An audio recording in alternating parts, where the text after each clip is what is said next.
দশম গ্রেডে বেতন স্কেল বাস্তবায়নের দাবিতে ঢাকার রাজপথে নেমে এসেছে সরকারি প্রাথমিক বিদ্যালয়ের সহকারী শিক্ষকরা।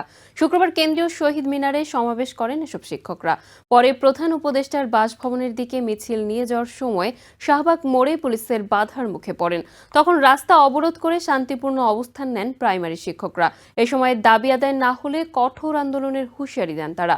পরে শিক্ষকদের মধ্য থেকে 10 প্রতিনিধিকে নেওয়া হয় প্রধান উপদেষ্টার কার্যালয়ে।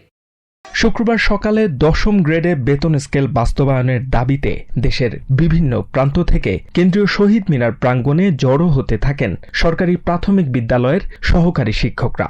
এ সময় এক দফা দাবির সমবেত স্লোগানে মুখর হয়ে ওঠে সমাবেশ স্থল। 2012 সাল থেকে নানা দাবিতে মাঠে নামলেও পূরণ হয়নি কিছুই। শিক্ষকদের মানুষ গড়ার কারিগর বলা হলেও গ্রেড বৈষম্য দূর করতে সরকারের পক্ষ থেকে উল্লেখযোগ্য কোনো ব্যবস্থা গ্রহণ করা হয়নি বলেও জানান তারা।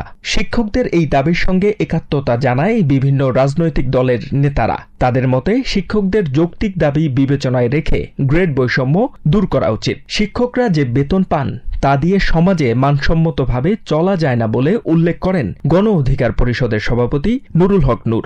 এ সময় প্রাথমিক সহ সব শিক্ষকদের প্রথম শ্রেণীর চাকরির তালিকায় অন্তর্ভুক্ত করারও দাবি জানান তিনি। সমস্ত শিক্ষক, প্রাইমারি কিংবা হাই স্কুল শিক্ষকদেরকে প্রথম শ্রেণীর চাকরিতে উন্নীত করতে হবে। এদিকে সমাবেশ শেষে কেন্দ্রীয় শহীদ মিনার থেকে প্রধান উপদেষ্টার বাসভবনের দিকে মিছিল নিয়ে এগোতে থাকলে পুলিশের বাধার সম্মুখীন হন তারা। পরে শাহবাগ মোড় ঘুরে জাতীয় জাদুঘরের সামনে অবস্থান নিয়ে বিক্ষোভ করেন শিক্ষকরা। দাবি আদায় না হওয়া পর্যন্ত ফিরবেন না বলেও জানান তারা। পরে শিক্ষকদের মধ্য থেকে 10 প্রতিনিধিকে নেওয়া হয় প্রধান উপদেষ্টার কার্যালয়ে। HM. Ataullah, TVN 24 news desk. New York থেকে সম্প্রচারিত TVN 24 টেলিভিশন বিশ্বজুড়ে বাঙালির কণ্ঠস্বর।